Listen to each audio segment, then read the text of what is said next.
Introducing the new company management feature in FleetOnGo. Accessing your settings to navigate Company. Begin the process of adding the company. Initiating the addition of a new company. Write company name and company ID. Write the registration address, city, PIN code, company, mobile no, company email ID, company website.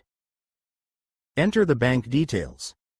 Saving all input by clicking on Save. Adding your logo and GST information personalizes your company profile and aligns it with branding requirements. Editing allows you to make necessary adjustments to your company information. Finalizing your edits ensures all changes are saved. Choosing to deactivate a company if not needed. Confirming deactivation ensures that your management remains organized.